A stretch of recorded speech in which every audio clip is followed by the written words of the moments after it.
Welcome to Two Gents, where two seasoned gents take on the hard truths of life, success, and responsibility. In a world where the rules don't bend for us, these gents believe in doing the work, owning the struggle, and inspiring others to take action. So, pull up a chair. Hey, good afternoon. Welcome to Two Gents Podcast. I'm one of the hosts, Ron Spikes, from a team of experts. Last night we had a show that was just unreal. We talked about the houses burning. We had the guest Dr. Shirley McKellar on. We had Pastor F. Riggins. I'm on a little bit early. I don't know how it happened. I looked up and it says it's showtime, so the show must go on, and I'm here. We might as well get through this thing. And I'm looking at my camera. I didn't get a chance to get everything set up before I went on the air, but I want to tell you I'm here. I have to see what's going on with this camera because it doesn't have me at the right angle that I like to be at.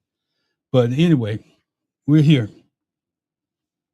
A couple of thoughts passed my mind when I got on the air. And I want to say it like this. Sometimes you have to pick a space within your life and value that.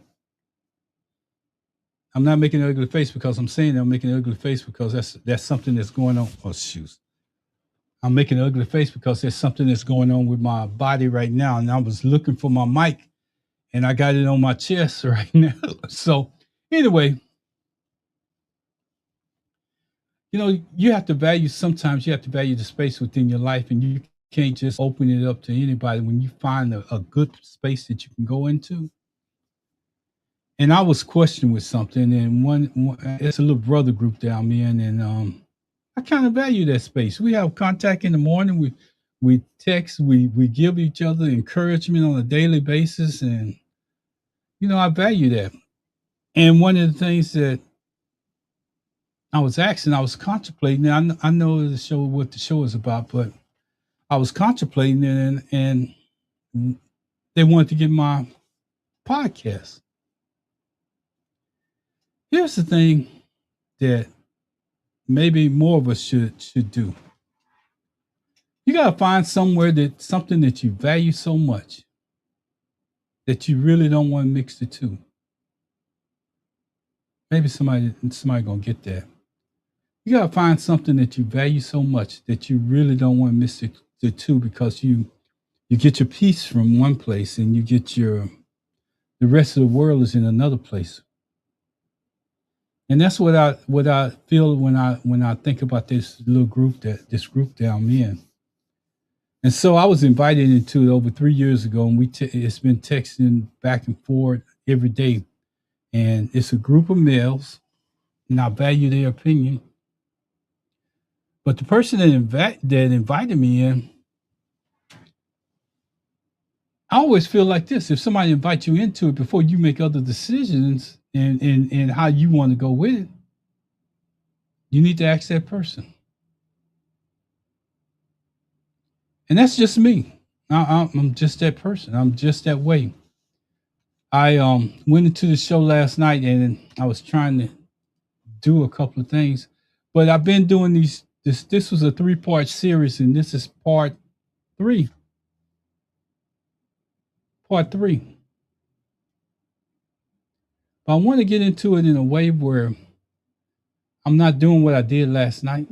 I want to get into in a way where you understand what I'm saying and you can clearly hear my thoughts, because first thing I want to say, we didn't get here overnight. We didn't get here overnight, but there's very few people out there trying to solve where we at. Over my right shoulder, you see a house burning. But over my left shoulder, it's the opposite. But you're looking at me coming with water. And you see that anchor way in the background back there? It's there for a reason. Somehow, some way, our house caught fire, and we don't have nothing to anchor where we at. When a boat's in the ocean and it's out there and it's going around, a boat needs an anchor to go where they're at, to stay where they're at. Sometimes you have to put down anchor because the seas are too rough. But you need to know that we got an anchor, we had an anchor, but we're the ones that decided that our anchor wasn't what we wanted. I don't know if we got too smart or what we did in the end, but we got to a point where our anchor wasn't set up to service us. We start trying to serve everybody else's. Start trying to serve everybody else and be like everybody else. I'm trying to get my stuff over here. And be like everybody else, that we forgot who we were in the process. You know, I want to tell you something. I need you to listen. I need you to understand. Let me tell you why. Let me tell you why we're here first. The house is burning, not because we're weak, not because we're broken, not because somewhere along the line, somewhere along the way, we became unanchored, like that boat. We're not drifting. Here's the thing. I'm still messing with my camera. We started reacting instead of reflecting. I'm still adjusting my camera. Feeling instead of thinking. Consuming instead of building. Arguing instead of organizing. We was on this big blame. We blame everything instead of trying to repair it. And I have to ask this out loud. How, and I want to ask it in a way where you can hear me and understand. How have we become so disconnected from foundation that we only recognize the truth when it comes in package entertainment? And I'm part of that package entertainment that they're talking about. We done got so far from our foundation that we only recognize the truth when it comes packaged as entertainment. I'm not judging. I'm inviting. It's just a thought. It's just a thought. And you know, I think back to my childhood, and I think back to people around my age and probably a little bit younger than me. And they had something, one word that summed it all up. It's called discipline. Discipline. And we had that discipline. We were willing to we was willing to make sure that you knew who we were. And if you think about what I'm saying right now, remember back in the 60s and early 70s, when we went to an event, we dressed up for it. I said we dressed up for it. We had on a suit coat. We had on a suit coat, a tie, a shirt, a pair of polished shoes, or a pair of Stacey Adams. Somebody gonna get what I'm saying, but that's what we had. That's how we learned to be the people that we are today. We came from somewhere, and we got that impression by trying to be like somebody else, because we thought that was the way. I'm not saying that you have to put on a suit coat and tie and walk around in Stacey Adams that's too tight for your feet, or do all the rest of that stuff. I'm just saying that we lost something in that part of history. When you go back and look at those pictures in black and white, they may be in black and white, but I tell you, you could tell by the way they was dressed, they was prideful. They were a prideful people. They were proud of who they were. They were proud of what they went to work for. They were proud of what they achieved. That's one of the things that we really truly lost. Nobody takes pride in that word discipline. Nobody has discipline to just sit back and wait a minute. Just like me delivering this speech. Delivering this thing on the air. I could, man, you know, it's so messed up out there, man. Hey, y'all, it's messed up. Hey, come do this and come do that. I could raise my voice to the top of the ceiling. We've been doing that for years. And I say we, the younger generation that came behind Dr. Martin Luther King, Malcolm X, Medgar Evers, and all the rest of them, we've been doing this for years. And what has it got us? Just curious. Maybe you know something I don't. Maybe you have a crystal ball that you looked into and you have a better way of looking at life than I do. I've been doing this little podcast for a little while. I came out of Blog Talk Radio under a name called Blog Talk USA. And what I've discovered during this time is that we're still talking about the same thing. We're still doing the same thing. Only thing that technology has did was set us back even more. I know I'm gonna get this camera just right for my liking. But the only thing that technology did is set us back even more because we're not valuing the things that got us here. We don't even take into accountability of people that's been where we done been. We'll look at them and say, you know what? I got it. Don't hey, it ain't nothing you can tell me. You just I'll never forget the first time I heard old school. You just old school. You don't know what it takes to be this person. But then 2 or 3 weeks later, you know, when you find out that didn't work, now you want old school mama, daddy, grandparents to come out of their pocket and pay a bill.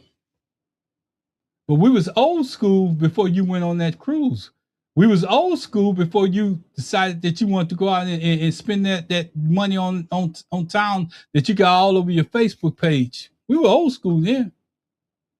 That hey, we wasn't buying that stuff that you was buying. And then we were old school when you want to go out and dress up and act like them, like you're a part of somebody, but then you want to come back to old school and expect them to come to your rescue. See, old school gonna do it maybe once. But here's the deal about old school, as you call it. They ain't gonna do it too many times after that. You're gonna have to get it on your own. Because if you 29, 35, 45, that means that old school then got their place in life. You need to establish yours. Okay, I'm getting off track. But that's part of the problem, the reason why we're here. I'm not saying everything is bad. I'm not pretending everything before was perfect. But I will say this. We cannot rebuild if we refuse to examine what weakened us. Somewhere in the rush forward, we left behind the things we still need. I'm going to say that again. Somewhere in the rush forward, we left behind the things that we still need. Number one, I told Pastor Riggins I was going here. We lost our churches as anchors. We lost our church as anchors, Pastor Riggins. Now, I never would, now I think people don't understand. When I say church as anchors, I'm not talking about them pastors that's getting up there on every Sunday asking you for the last dollars that you got in your pocket. I'm not talking about the guys that outdress everybody out there. I'm not talking about the guys that was in those robes up there sweating their butt off, but they want to be in their robe because they want to be seen. And they sweating their butt off. They got all that gold and stuff dangling on them and stuff like that, and they sweating. I'm not talking about those guys. I'm talking about church. Old school church where somebody came in and they sung a hymn and it just reached into your soul. Even as a child, it reached into your soul. I remember this song called Bread of Heaven, Bread of Heaven. Man, and it was started off and it's so slow. And you just look and you say, golly, man, I don't know what they're talking about. But as you get older, you know what you begin to realize? Man, I wish I could go back to them days. My only responsibility was to sit there in that pew and not fall asleep. Our neighborhoods. I don't know where you grew up, but I didn't grow up in the best of neighborhoods. But there was always one or two or maybe 3 or 4 houses in that neighborhood that made the best of what they had. The grass never got long. As a matter of fact, I remember Mr. Milton. I'm just using examples. Mr. Milton used to go and dig out his ditches so he could make sure the water flowed through his ditch. So it would be dirt at the bottom, halfway down at the bottom of his ditch, it would be dirt. And he never had a problem with water flow, but he did that on his own. He took the initiative to do that. His yard was probably the only one like that in the neighborhood. But that's what he did. He kept his grass cut. He had a gate that come up to his front yard. It never was rusty. It never was messed up. And there was a couple other houses. My godmother's house was the same way. You didn't never see it. The grass was cut. It wasn't that big. But communities. And the community, I want to stress communities too, because I'm going to go through this a little bit deeper, but I want to tell you when I say communities, because I think about my childhood and I need to relate it to you. On one end of the street, my godmother cut men's hair.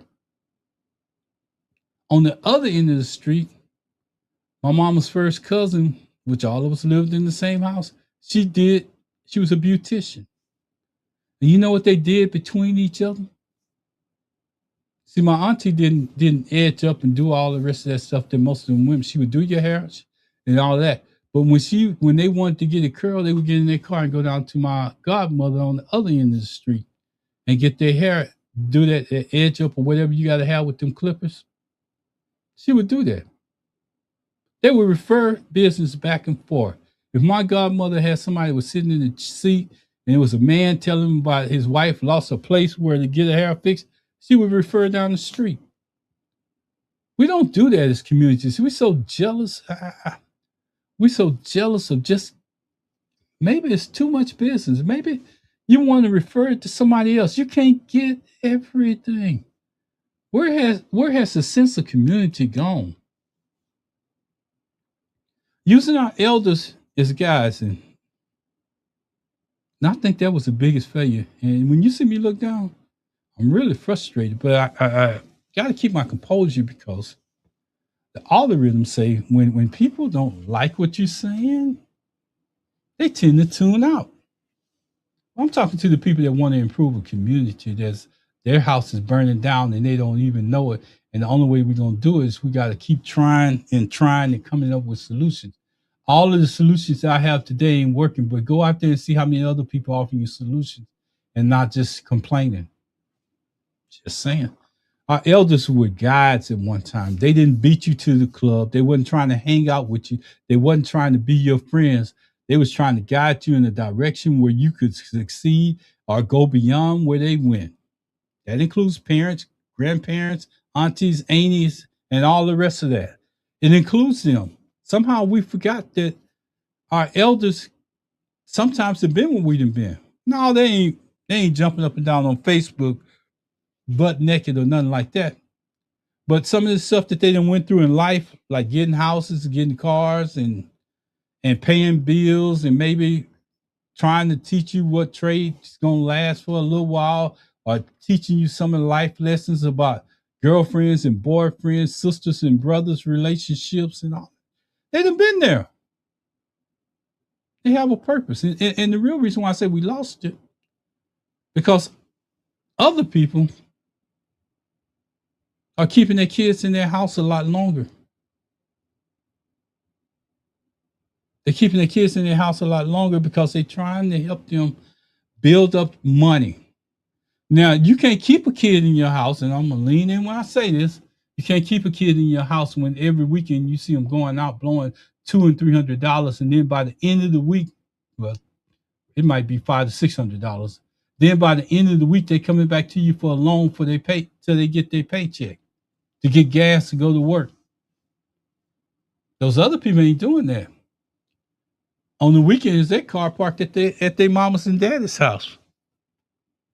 I know, because I got a perfect example very close to me.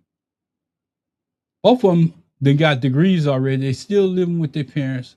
Their cars at home on weekends. And every time they see you, they say, "Hey, how you doing, mister? How you doing, miss? It's nice to see you.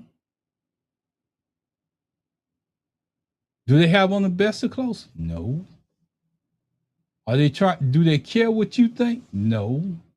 But I guarantee in a couple of years, when they go to get married or they decide whatever they're gonna do, they're gonna be able to buy a house.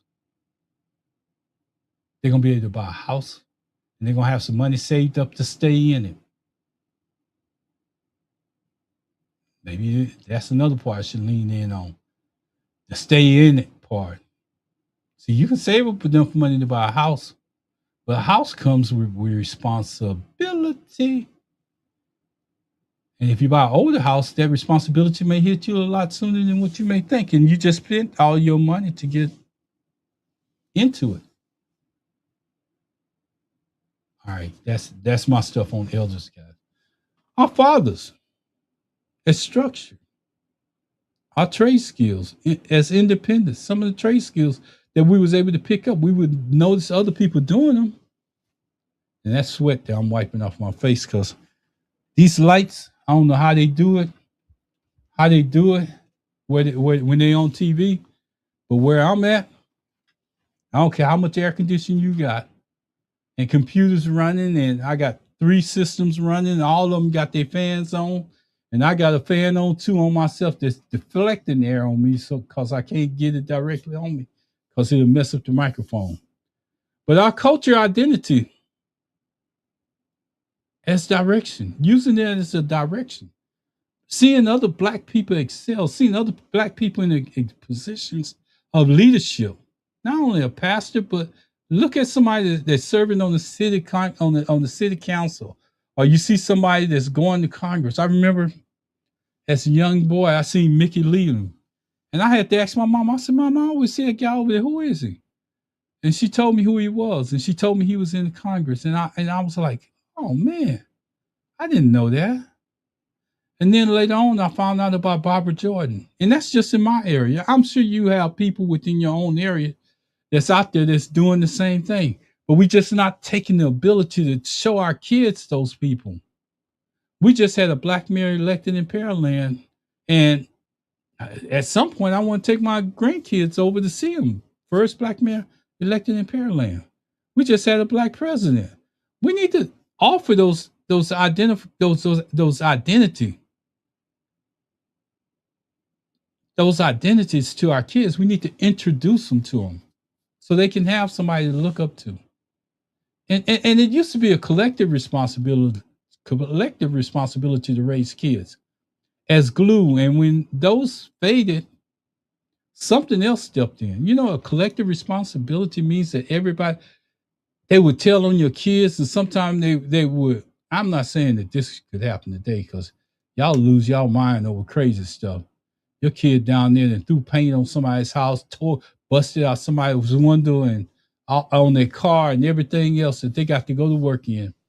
And you're saying, "Don't touch my child." Well, back then, accidents happened, but here was a corrective action. It was done in a way where hey, your kid's down here, and he did this and this and this to my property, or he did this and this, he did this and that to my kid. You know, I got to handle this, and then they put trust in you to do the right thing.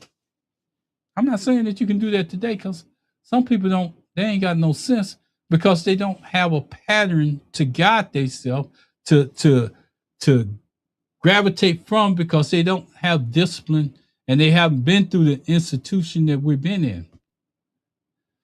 You know, when those faded, something else stepped in. I'm going to tell you what stepped in. Algorithms, outrage. You want to intake soft news and political identity. We just gave up. We just gave up. Emotional warfare. That's why people can't follow the dialogue. That's why they can't stay with me for any period of time. They can't stay on nothing for any period of time because if it don't happen, like you done lost them. You used to see people sit around and read books, but we know the narrative that they said on there. You don't want them to know something, put it in the book. That's the reason why people get upset and it gets recycled. That rage gets recycled before anybody sit down and do any research, any type of research.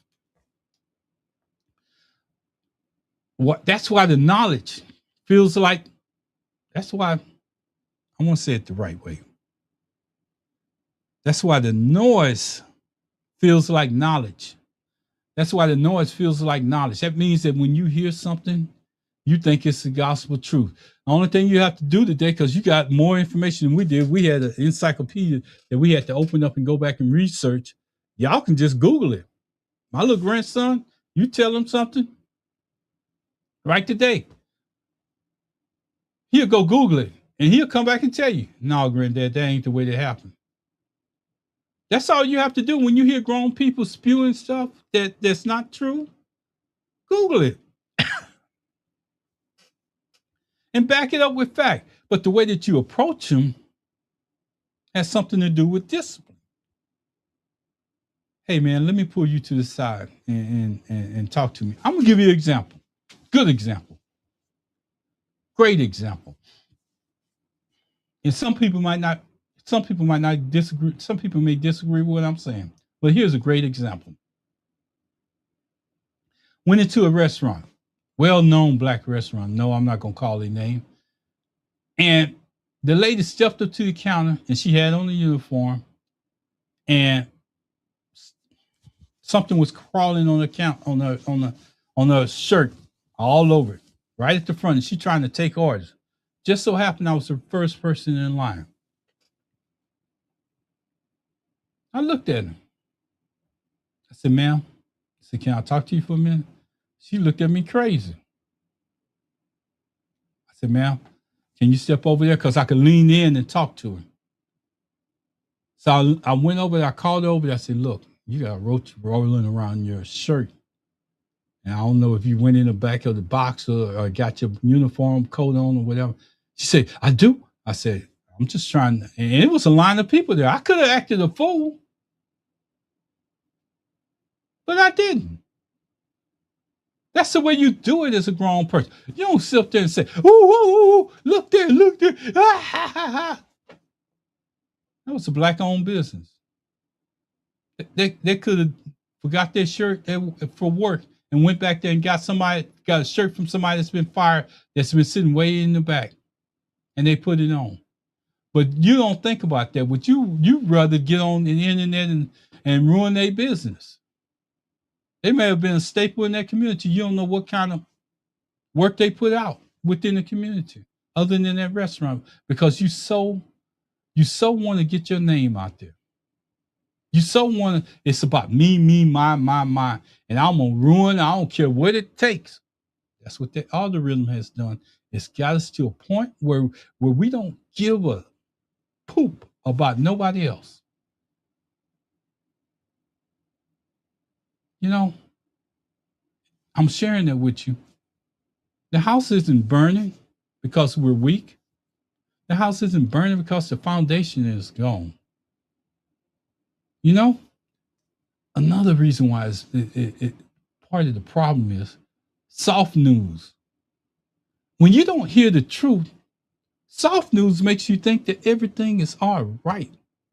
Soft news is what they used in the 50s, 60s, 50s, late 60s, and early 70s. They use that soft news to have black people thinking that it's okay. That what their police did wasn't anything. They told it and they went past it so fast that you didn't even hear it. But you know what you had? You had people in institutions like the Four Times in my area, and it was in paper form, but they highlighted that story, what happened to that particular guy, lady, how they treated them and everything, and then it got attention. It's very rarely that they went back in the news and tried to correct it when it involved black people. But let it be one of them, one of the staples of the community. Oh no, they're gonna go back and correct it. Y'all got this wrong. We're gonna make sure that it gets corrected. It keeps us. it kept us. What real news does is it keeps you informed. It lets you know that I can go out there and turn on YouTube, as I told you my grandson did, or Google, and find out. Go to we got Chat GPT, we got Perplexity, we got go to Copilot on your own program. Just use something to verify before you start regurgitating that gossip. It helps. It does. It hurts our community when we go out there misinformed. Then you want to argue somebody down, and you haven't even checked. You don't even know if it's real yourself. Let me tell you what's off news. It makes it feel like we're participating when we're not. We want to hear. We want to go through YouTube shorts and all the rest of that, but is it giving you what actually happened? What it does is it turns real issues into the entertainment. It replaces responsibility with commentary. It's soft news is gasoline on what we're talking about right here. The house is burning. And soft news is throwing gasoline on it. What I'm trying to do at the end of the series is show you that we can put water on it if we stop it. If we stop it. Here's the warning. Here's the warning. What people actually need, people don't need no more outrage.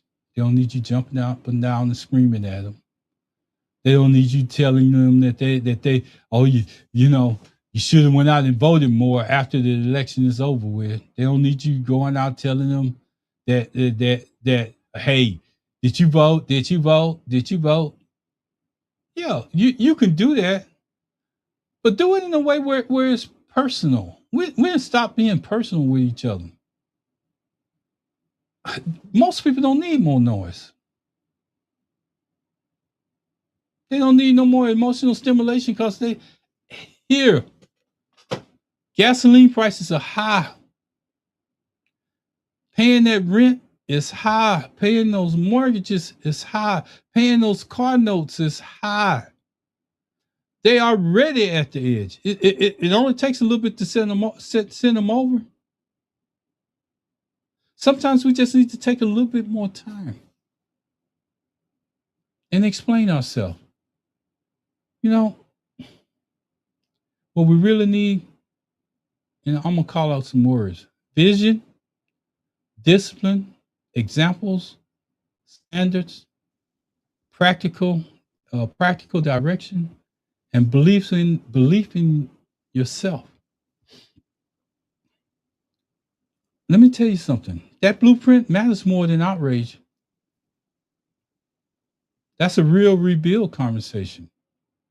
Here's something else that we should include in that: financial literacy, father and family structures, trades and ownership, reading and education of our kids. And then we got to teach our kids how to use the media. You can cut it off, but every time they go to one of their friends have something on. So if you're not teaching them how to use it properly, you're not benefiting them, because they're getting into that soft news channel like you. And that soft news channel is where we at right now. You don't want to hear the truth. If the truth steps on your toes, you want to run away from it. You don't want to acknowledge, hey, you know what? I forgot I registered to vote, but I didn't vote. I registered to vote, but I didn't vote. But yet you're the biggest complainer out there. Now I know people gonna tell you, it's a lot of registries on the poll that's still there, and they need to purge it every so often, so that doesn't tell a story. How many people have you heard that say I registered to vote, but I just didn't get to it? The numbers show it. I hear our commentators out there asking now, and we've been saying this since we've been back on the air. Get out and vote. We've been telling you the reason why you should get out and vote. Even last night in our shows, we was telling you the same thing. Get out and vote. If you don't vote, you're not making a difference. You're just running your mouth. Spiritually or morally grounded. I hope I haven't got past myself, because this was the point where I want to tell you something. We started being too much like them. We took our kids out of the church, out of the place where the word was coming. We took them out of there. And when you take your kids out of there, it's no growth for them, because you're sending them off to somebody else and hope that they're getting God's word. And if you're a pastor, if you're in charge of a church in any kind of way, that should be the point that you bring your kids in, and you should have the front 2 rows reserved for just your kids. I don't care if they got Sunday school, whatever else going on in the other part of the church. You sit them down. What that teaches them is discipline. Discipline. That teaches them God's word. That teaches them responsibility. Sending them off to somebody else, a youth minister or somebody else that think that they're a minister and they ain't getting the same word as their parents are, that killed us as a Black organization. Entrepreneurship. We need to see Black people doing something. And here's the other part to that. We need to see Black people doing something. We need to see Black people succeeding. We need to stop being the last person that another Black person called, because based on the reputation of the previous Black person that they deal with, they didn't do what they delivered. So we need to start practicing delivering the services that we offer too. So then we can show our kids what true entrepreneurship look like. If you don't believe me, we got a man that's in office that had trades working on the casino that he never paid him. He complained about everything that they did in there just to keep from paying them. And some of them haven't got paid today, and they went out of business just based on his word. Just, we have to have standards within our community. We have to establish those standards. We have to require people to do it. And sometimes we need to bring them into our churches. I'll never forget, and I'm gonna give you an example of this, because I never forget when one of the guys at a church that we attended opened up a what is it called? Golden Corral. I know y'all that's beneath y'all now. Y'all got them brunches and them what's that orange drink with the champagne in it and all that. Well, before then, people was trying to open up regular business, and he opened up a franchise. And I never forget, the pastor used to get up on Sunday and say, "Hey, if you haven't cooked yet, take your family to such and such." It was within distance, and you couldn't barely get into that place on Sundays. But it was a business that a brother had opened up. And that's what true entrepreneurship is about. When you combine your churches and you pitch in and you help one another. And that's why we are here. That's the reason why we're here. We don't do that. We have not done that in a while. But we expect different results. We expect the results to change. And it's not going to change if we don't change our behavior. And it's not going to happen overnight. Mentorship. I was talking to one of the guys last night, and he said, "No, I'm doing mentorship right now." I said, "Wow, that's cool." But here's something that I want to tell you. You don't have to have a bunch of money to mentor somebody. And we always say it on this channel. We're not trying to get everybody. We're not trying to get everybody. If we could just get one, we're satisfied with that. Protecting our kids from all the rhythm addiction. A lot of people are exhausted by shallow content, even if even if they still consume it. We gotta protect our kids.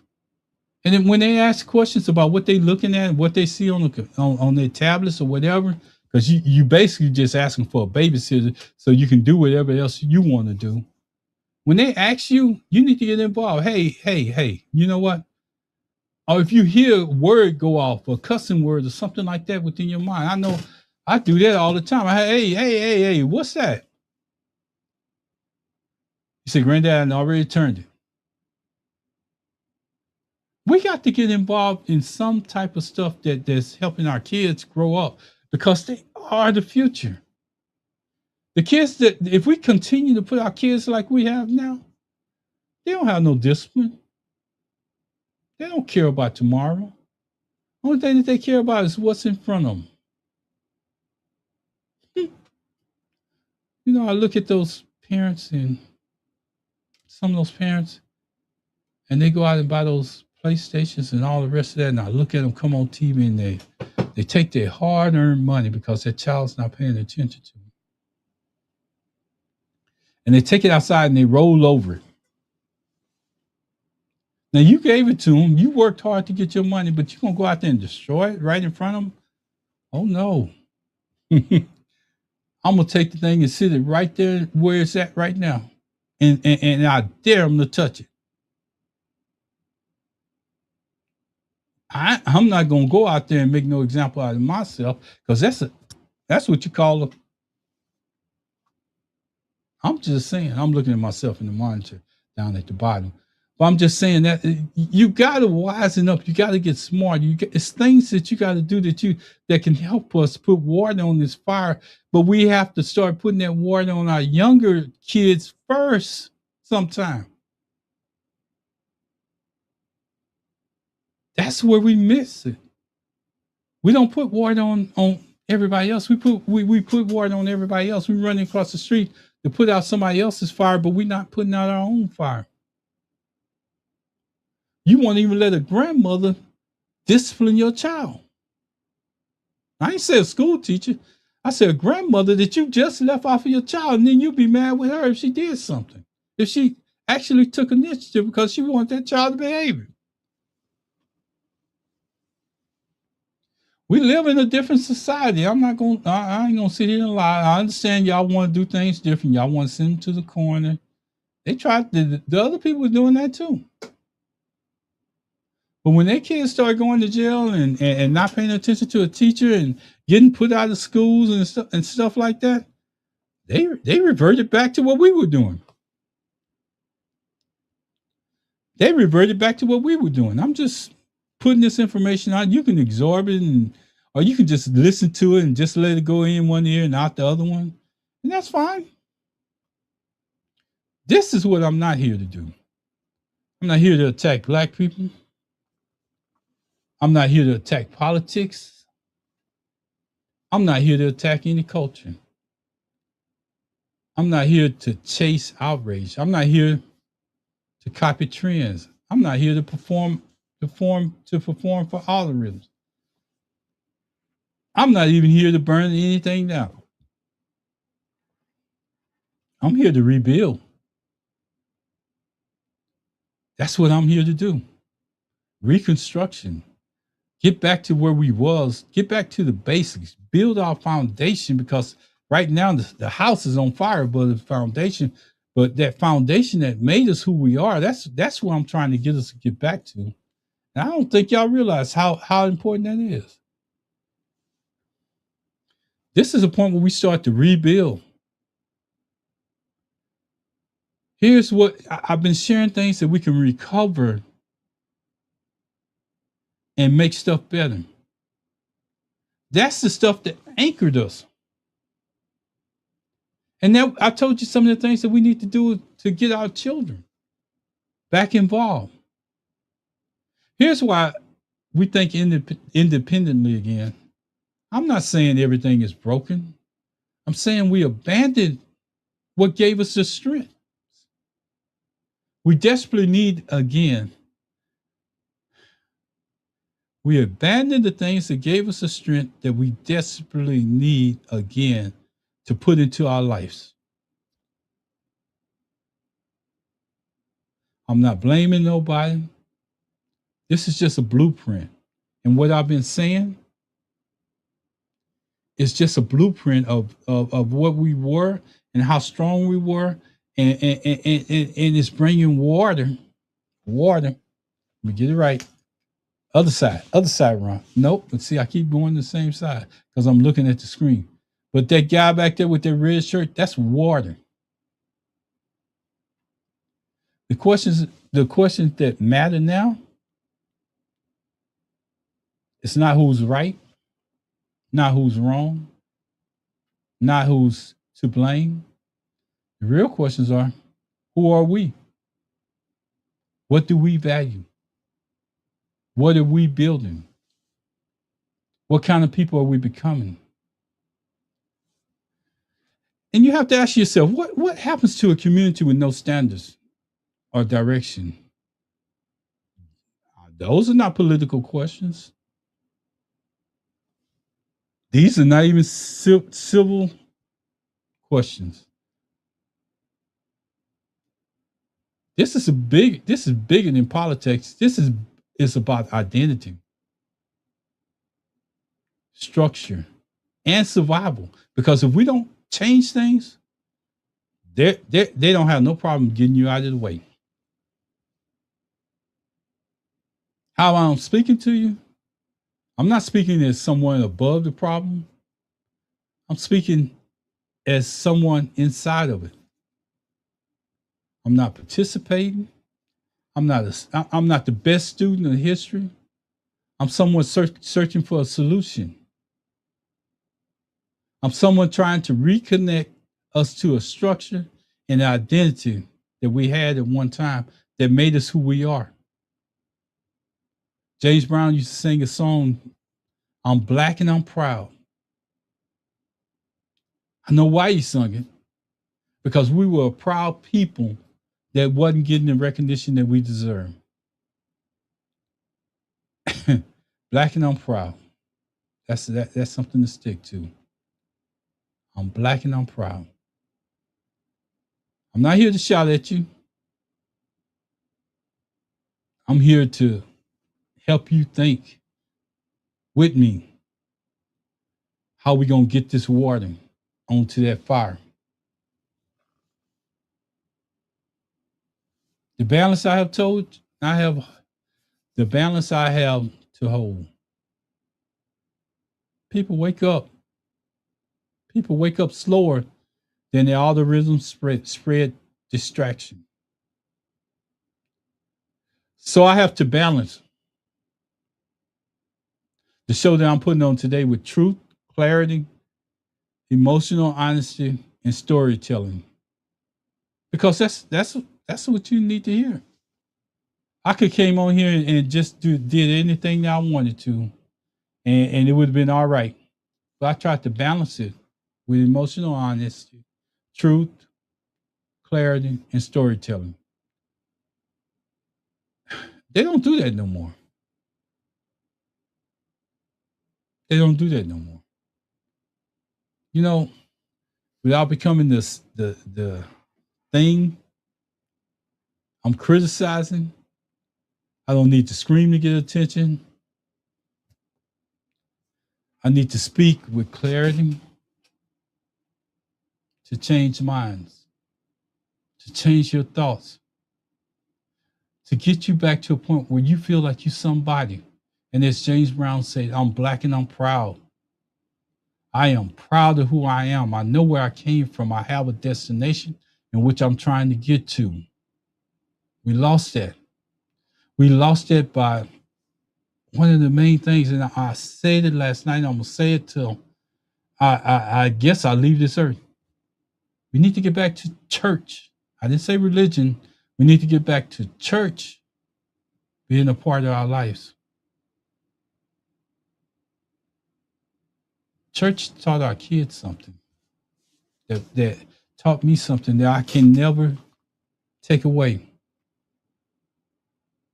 So I'm just saying,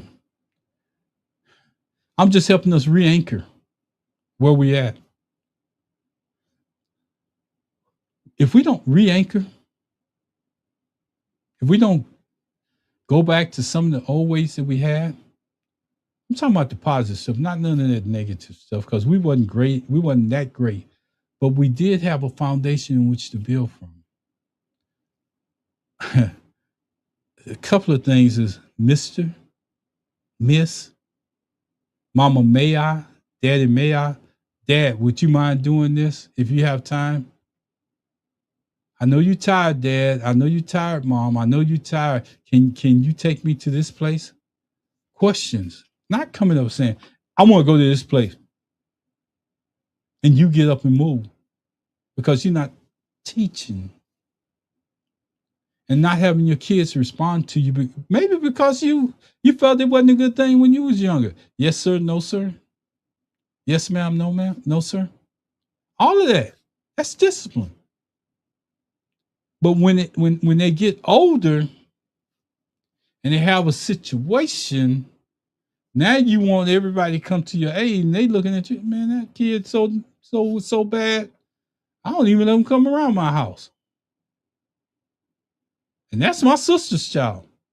That's my brother's child. That's my auntie's nephew. That's my uncle's nephew. And you sitting back wanting everybody to come to your aid, but when you had the opportunity to teach that person some discipline or something that helped them, this is ours. It may not be much, but that over there is somebody else's. And the only way that you're going to get it is to work for it. Let me just say this. I looked at a team on TV. I couldn't believe that this man was standing on the street about his own business, just walking down the street. I don't know how many floors it was. I ain't going to say that I knew that. But he looked up and saw a baby about to fall off the balcony. And as that baby was falling, he reached out and grabbed the baby and saved the baby from hitting that hard concrete. Him and the baby went to the ground. Both of them was injured. But both of them lived only because of the act that he did. Do you know that mother took him to court because she said he did damage to her child? Maybe you didn't hear me. Took him to court because he did damage to her child by saving him. That's where we at. I'm going to tell you. That's where we at.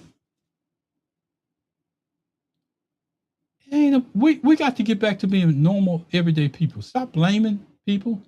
Stop the outrage. Stop thinking that you're better than somebody else because you got a few more dollars than somebody else. Because you got a big paycheck that comes every week. And let me tell you about a big paycheck. You spending big too. So when that big paycheck come in, what if you walked in the next day in that office and they told you you're out? We no longer need you. That big paycheck all of a sudden goes from here to here. That savings goes from here to here. And when that dries up and you haven't got anything to replace it, that's a feeling of hopelessness. So I'm telling you, we got to do better. We got to do better. We got to do a whole lot better. Hopelessness. Remember all that stuff that you just did to your friend, your family, and everybody else? I ain't got to do that. I got this. I got that. I got woo-wee. And you know what some people sitting back in your family and they just saying, wait till she fall. Wait till he fall. Wait till they just get there. And I'm going to be right there with him. You know what? I knew you was coming down. I knew you was, see, you thought you was at the top. Now look at you. You're coming to me, get some money. You're coming to me. And they've been waiting for that the whole time. And you just been running your mouth, acting like your stuff is so good. That's what happens. We got to stop that. We have to take responsibility. And we got to realize where we at today may not be where we're at tomorrow or next week or next month. But here's what we can do with truth, structure, clarity, responsibility, identity, foundation, we can rebuild. This is the blueprint. Why am I doing this today? I'm not trying to entertain you. I'm not trying to restore direction. I'm not trying to go viral. I'm not trying to rebuild anchors that you messed up. I'm not trying to win arguments because it ain't nobody but me on here. I'm not trying to rebuild a people. I'm not trying to do clip clappers, burn fast, give you some fast information, flip over to somebody else and let them give you the same information. But because it's coming from who? You listen to it. When you're telling the truth, it burns slow. But they burn fast because they only got your attention for that little bit, and what they told you ain't going to help you through life. This is what I'm going to tell you. I'm going to tell you this, and I want you to understand.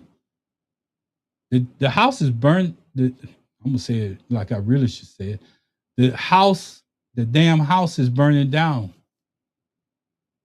But if we don't rebuild our anchors, we won't survive the fire. We won't survive the fire.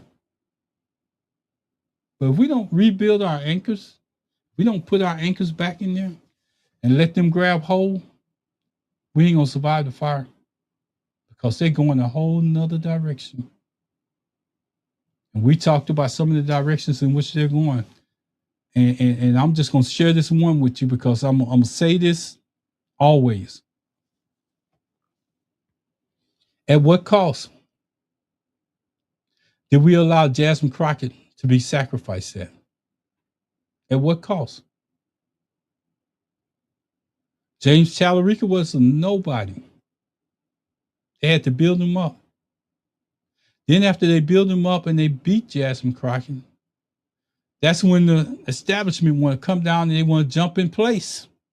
They want, all of a sudden, the people that could have been there for her to give her that same boost that they gave Tallarico at the end. And then they want to say, oh, you never get involved in primaries. It's about decorum. It's about this. We don't want to break rules or nothing like that. Well, I'm going to tell you, and I'm going to lean in and tell you this. They don't play by them same rules. The stuff that they're doing on the other side, they don't play by the same rules that you're trying to follow. So if all she needed was some help from somebody that was higher up in her party to come down and support her, not saying, and I heard one of them say, yeah, I heard about that she had jumped into the Senate race. But never once say, you know what, that's a good person. And I think I'm going to go down there and support him. I'm going to spend some of my money and go down there and support her. It was one person, I give her that. Kamala Harris came in there at the last minute and threw in her support. But everybody else should have been throwing in their support all along if they was trying to support us. And I'm going to tell you something. You can't put water on the house across the street when your own house is burning. Maybe y'all going to get this. I got a bucket of water in my hand like you see here. But instead of me putting that water on my own house, I see my neighbor's house burning, so I'm going to run over there. You got to put that water on your house first. We got to protect our young black people coming up in this community. We got to protect them. If we're not protecting them, why are we out here? Maybe I need to remind you of something. This counts too. Being black counts for something. It doesn't mean that I'm here to lift you up at the cost of my own. I can't change this. Some people grew up and they knew what this meant. Some people grew up in a society where they never knew what this meant. And if you look at any child out there, I seen a child the other day that was at a school function. The child held out their one finger. I'm gonna try to see if I can do it like this. The other person took their finger and pointed at him. It was a black older lady. And that child just sit there and he thought it was the funniest thing that it was. He was just laughing and going on. His mother didn't say nothing. His grandparents didn't say nothing. Nobody said anything. Most of the people was entertained by it because he kept on making it laughter. Every time she touched him. He didn't see this. He didn't see this. Seeing this, it's a taught behavior. That's what we got to realize too. When they treat you like that, that's something that's taught. We got to get past that. And let me share this with you. Because your skin is a little bit brighter than mine, maybe browner than mine, doesn't necessarily mean that you're any better. They don't see you any better. But you're not going to step on one of mine to get what you want and expect me to follow you. See, that's part of putting the water on the fire on your side. Get your side right. Understand that you got the problems before you can run across the street and help somebody else. And the hardest thing about that is that you might have the water right there in front of your house running. They might not have water across the street. So if you take your water over there, they're going to lay down tonight. Where are you going to sleep? That's the question. Where are you going to sleep because you let your house burn down? You can't help nobody if your own house is burning. Remember that. And we got to remember that. Let me just get out of here because I know I've been on here a minute. I stepped on some toes, but I want to bring the water. I didn't want to bring the anger. I didn't want to bring the stuff that I normally do because I did that last night. I'm going to encourage you. Well, we're going to go in more detail about the role that church plays in the water. And I'm going to get Pastor Riggins involved in that on Tuesday. I'm going to try to get Dr. Shirley McKellar involved in that on Tuesday because her husband is a pastor.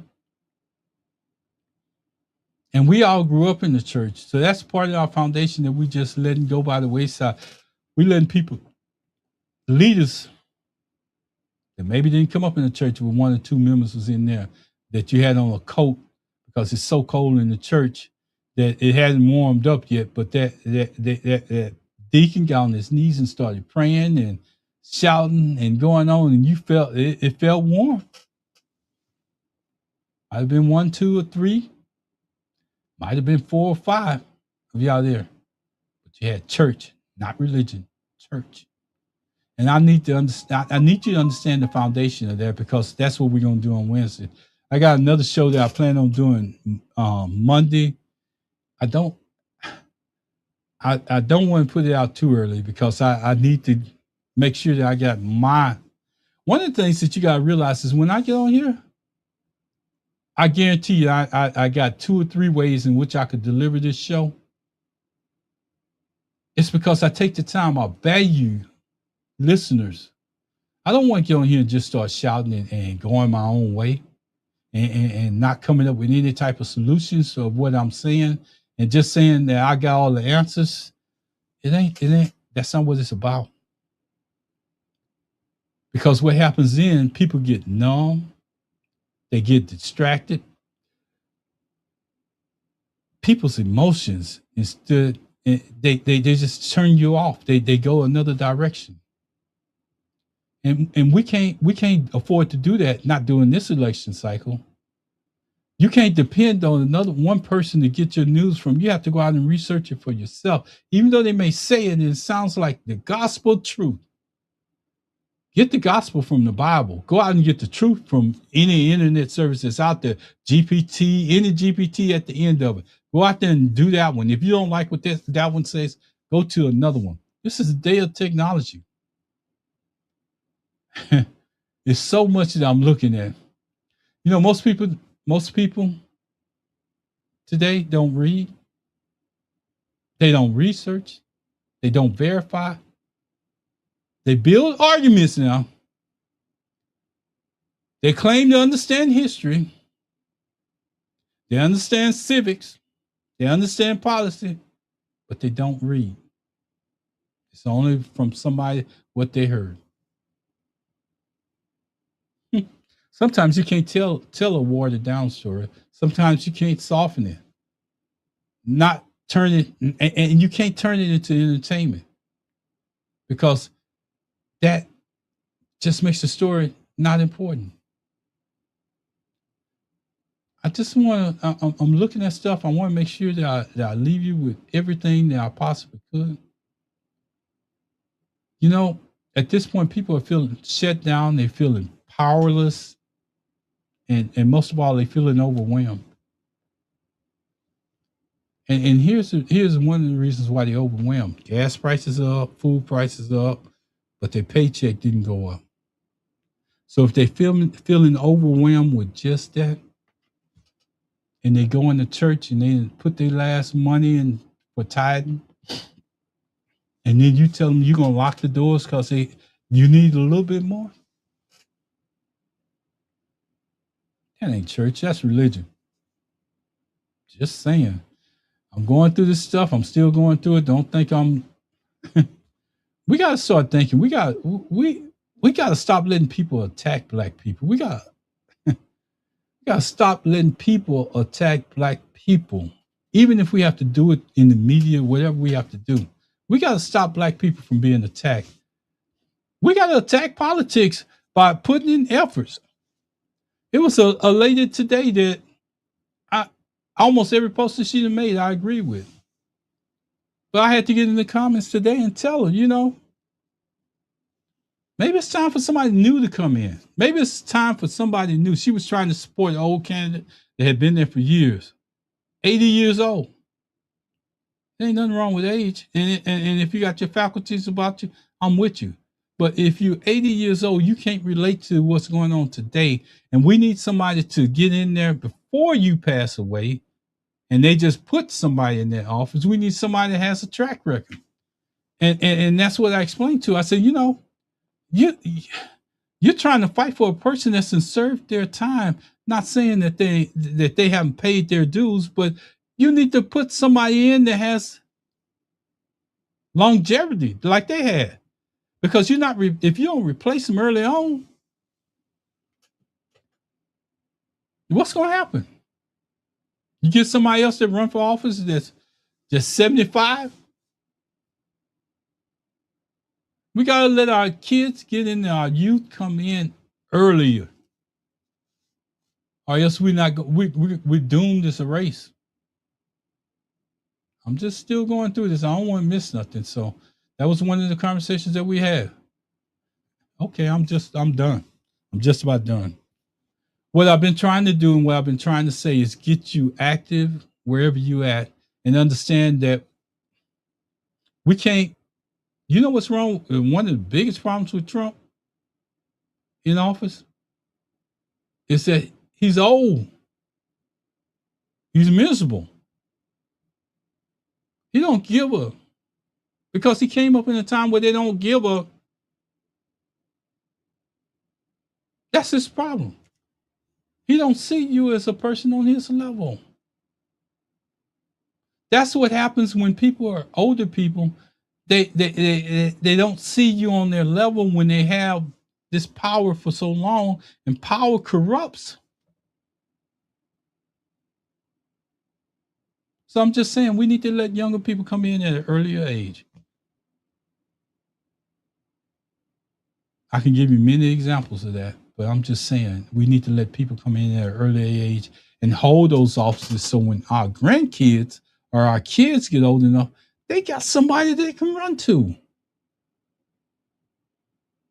If you keep holding the office, you basically just saying, I don't give about progress of my people. You already got Social Security check coming in. You got retirement, 2 or 3 retirements coming in. Then plus you got your congressional pay coming in. Then if you've been there long enough, you got congressional retirement if you get out of there. You got to know when your time is over. You got to know when it's time to move on. I'm going to get into some hard subjects, and I'm not ready to do it yet, but I'm going to get into some hard subjects because I'm going to show you some stuff that's right in front of our face. If we looked at it, it'll almost make you cry. Let me do this real quick. I'm just going to bring up one thing, and I'm going to do it real quick because I know I had access to it last night. I hope I can get access to it real quick, and then I'm getting out of here. I see part of it. I see part of it. I see part of it. Let me just go down. I'm looking in the background. And I want to show you a couple of things. I'm going to run through this real quick. Pacific Northwest. Pacific Northwest. That's California and a couple other states that's up there. This is probably one of the strongest parts of what I'm going to show you. Look how many Republican representatives there are in this Pacific Northwest. 52. Look at all that red. 64. You know the reason why they're along these lines? Los Angeles is somewhere up in here.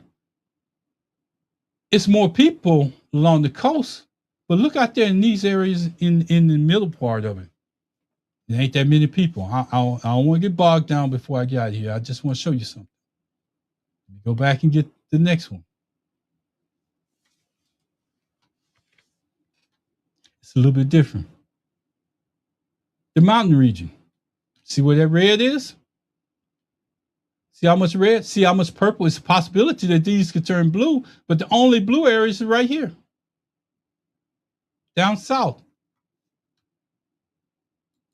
I'm going to go to another one. I need to get this in on quick because I'm getting out of here. I got to get out of here. Central. Look at how many Democrats. Central North. That's upstate. That's the big lakes up there. 114 representatives that are Republicans. Dem 70. They got one Dem. They up one Dem. That still don't get you to 114. What are they worried about this week? Economic conditions and jobs, workforce, entrepreneurship, education, DEI backlash, voting rights in that area. And I'm going to tell you, I'm just going through this because I need you to see it for yourself. Why we should be on here. Why you should have more people talking about what's going on in different parts. This is Texas, Louisiana, and I want to say Arkansas and Mississippi or something like that over here. But look, 94 to 60.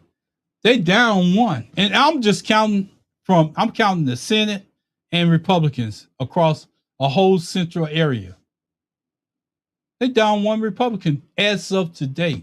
What's the top issues? Voting power and gerrymandering their maps, housing, affordability, economic stability, Black entrepreneurship. That's the central part of the U.S. I'm still going. I'm still going. I'm still going. I'm still going. I want to get this. That was Central South. Let's go and let's look at this one because this one tells the story within itself. Southeast, Florida, Georgia, South Carolina. Look at the red. Look at the red. 112 to 36 Democrats. And they down one Republican. Just as of today. This is stuff. What's the top issues in that area? Voting rights. VRA ruling impact. Public safety and policy. Immigration enforcement. Housing, education, leadership. I'm gonna keep going because I'm going somewhere with this. I'm not gonna be on here long, but I'm going somewhere with this. Southeast was what we had last. Let's go.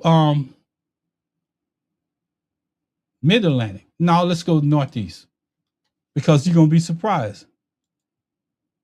Northeast, 39 Republicans, 116 Democrats.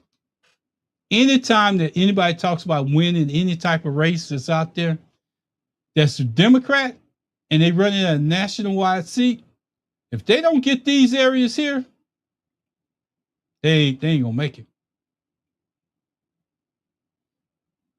Top issues this week for that area: democracy and civil rights, housing and cost of living, New York, New Jersey, and stuff like that. Media and civic leadership, urban policy and equality. I'm going to get one more and then I want to show you something, and that's it. We're going to get out of here. I know I'm acting like a Baptist minister, but I hope I'm putting out some good information for you to understand the reason why we got to get out and vote and the reason why it's important. Mid-Atlantic area. Look at this. 28 Republicans, 31 Dems. They have to get this area if they plan on running for any national seat or anything that's out there. They have to get this area. What's the top issues in that area? Voting rights and redistricting, economic security and policy, housing affordability, Black media and advocacy. But it's seven. Notice there's 7 areas I went into, and I'm gonna show you where they came from, so you have a grasp of what's going on here. Oh, if I do that, let me do this first. Then there's 2 areas I gotta break down. These are those 7 areas I just brought up. Look at the map, you'll see them on there. What's the number one issue that's out there in week 19? Net change for Republican registration, drivers, young rights, ruling impact in several states, population shifts in key metro areas. R1, that was that first map that I brought up. That's over here, region 1. Let me show you so you can understand. I think that this is it. I'm gonna add it to the state. That's region 1. And you might say, well, why is all that happening? Why is this important that you're showing us? Why are you showing us this? Because we need to have solutions when we start talking to you. People need to come up with better solutions, and I'm not the smartest person in the world. But look at this. Republicans in region 1, 52 to 64. Mountain, 36 to 14. Central North, 114 to 70. Central South, 94 to 64. Southeast, 112 to 36. 30 in Northeast, 39 to 116. And Mid-Atlantic, 28 to 31. Look at the symbols on the side. Up 1 Democrat, no change. Down 1 Republican, down 1 Republican. Look at the numbers, though. Does down 1 Republican in Central South mean anything to Central South? No, because it's 94 to 64. That's the margins that we're talking about. That's what I'm trying to tell you. Look at these red numbers and how many of them are showing you where we can make a difference. Every vote counts.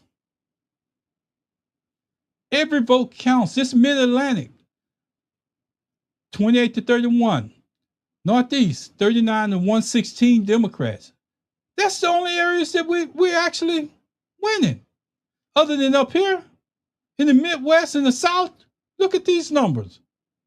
Look at the numbers for yourself. That's the reason why your vote counts. At one time, they wasn't getting out. Let me just say this correctly. At one time, they wasn't getting out to vote.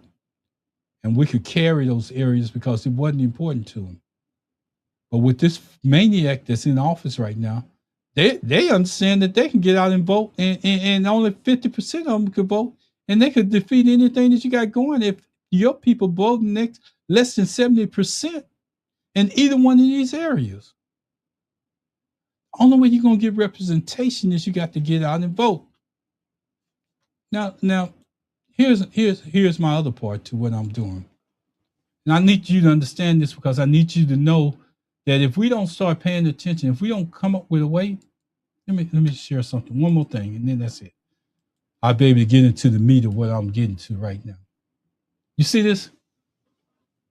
It tells you what you just saw. You saw a living map. We're tracking what's happening with each one of the regions of our nation. Our goal is to bring awareness and understanding and informed conversation so you'll know what you're talking about. I'm not trying to change anything. I'm just trying to offer you some information. And if something's going on within either one of those regions, only thing I want you to do is send me an email at 2gentspodcast@gmail. Just send me an email and tell me what's going on. And we're gonna me and Byron Glass gonna sit down and look at the emails on a weekly basis and tell if we're going to bring it up on the show on Tuesday.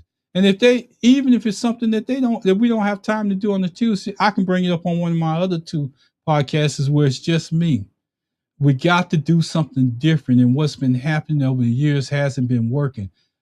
I told you I was going to try to bring the water. This is a part of the water that I'm bringing, and I want to do it. I'm going to post it every week on the Two Gents podcast page, and you could just go in there and look at it. I don't want no bosses over it. I don't want anybody to say that they got control. I'm not trying to get you to build my numbers because I don't care if my numbers are the lowest ones out there. I haven't asked you to subscribe one time or push any buttons to do anything. I'm not asking you for any money. I'm going to do this on my own. And we're going to continue to run this map all the way up into midterms. And if we need to run it past the midterms to see how the numbers change. And remember this date because I'm going to come back to this date and I'm going to bring up the first map that I did and show you where the numbers have changed in between that time. But you can watch the progression as we go through this map that I'm bringing up. And you have just remember, if it's something going on in your area, now I ain't just talking about politics. Something that needs attention of Black people as a whole. Because I'm telling you, if we don't change the narrative of what we've been doing, it's not going to change nothing else. And let me tell you about what happens when people start taking control of stuff. It disappears for lack of funding. It disappears because you don't like what they're saying. It disappears because the person's in charge want to be all and lead all. With this, it ain't gonna never happen. This is just a way to get information. This is a way for us to bring attention to what's going on in those particular areas. This ain't no different than what we've been doing. When they had bad water in Flint, Michigan, when they was trying to save Malcolm X's house in Michigan, the national media was not talking about it. I'm just telling you. We were able to get on the air and talk about it. Then all of a sudden, maybe 2 or 3 days later, it was picked up in the national media. We have the ability to communicate if we come up with something that doesn't put anybody in charge of. Just something that's happening. I can go out there and get this information every week. And that's what I'm going to do. That's what I can do within my abilities. Now, this map may serve as something that somebody else has the ability to go out there to do. But I'm just telling you, this is what I have the ability to do. And I'm putting it out. And I'm just telling you, I'm posting on Two Gents Podcast as soon as we get off the air every Tuesday. You can go out there and look at it. It's not even up yet. This is something that we need, that's something that we can go in and we can make it our news. Maybe we could get other people to come in and participate at that point. Maybe we can get people to come in and understand what this thing is about. And I'm trying to get to one more thing before I go, and it's not in that folder. I thought it was there, but it's not. It's right here. Oh, I got too many up. Let me remove some of these images and then I'll bring up this last one. Because I got too many images up. And it's told me, okay, I got some of them removed. I'm going to add one more up here. And I want to show you and then I'm going to get out of here. And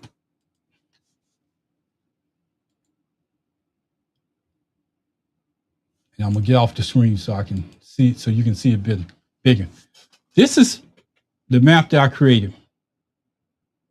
The purpose of this map is to help us get better as Black people across the nation. I can only handle 7 regions. It could be broken up even smaller than that by somebody else.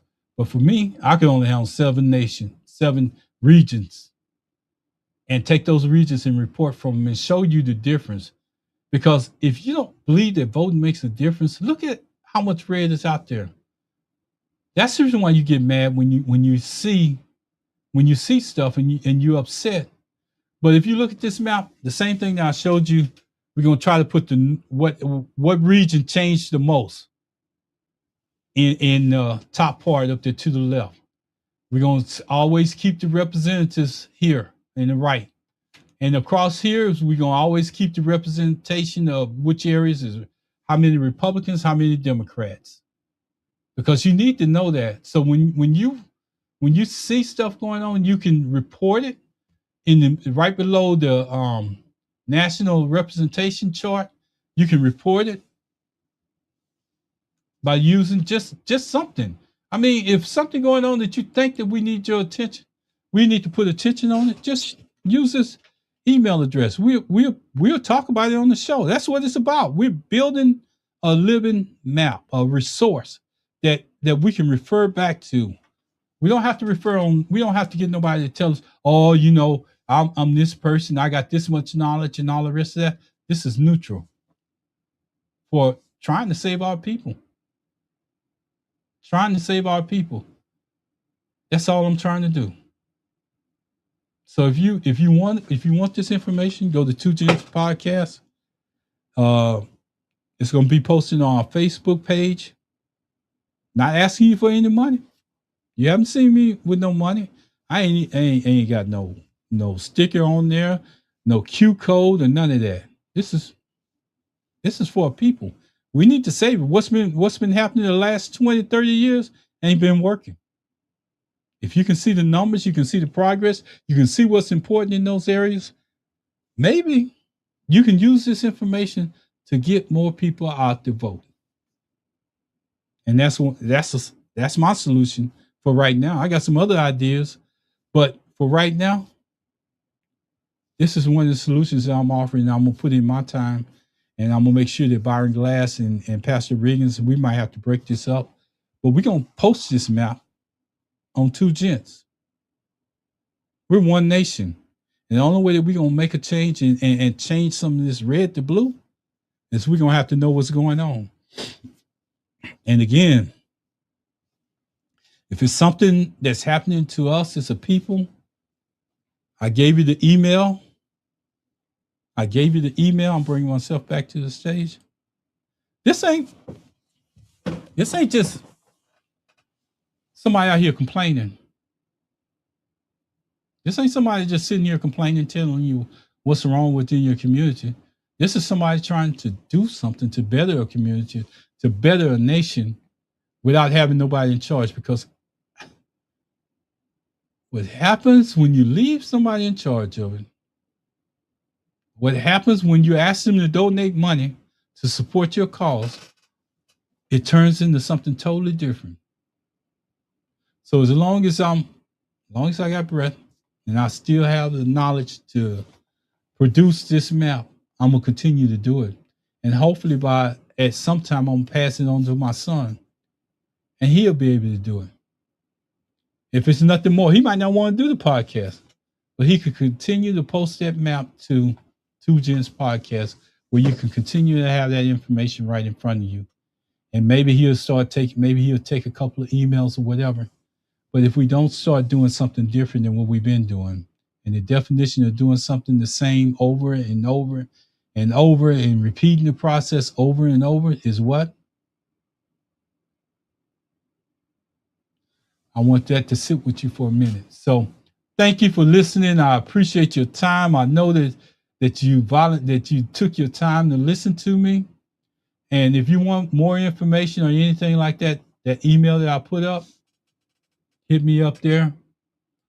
Listen to us on Tuesdays. On Mondays, I do this thing myself. On Mondays and Wednesdays, I do this thing myself because I want to help people. I want to help us as a people get better. I want to help us as a people get better, not worse. So this is just one of those things. Hit us up at 2genspodcast@gmail.com. If there's anything going on within your region that should get attention, that's not, that gloss over story that they tell on the local news, we might be able to help you get that out a little bit further than where it's at right now. Go somewhere. Help people. With that, again, see y'all. Y'all take care. I enjoyed myself. I just don't know how to quit. Y'all take care. Bye-bye.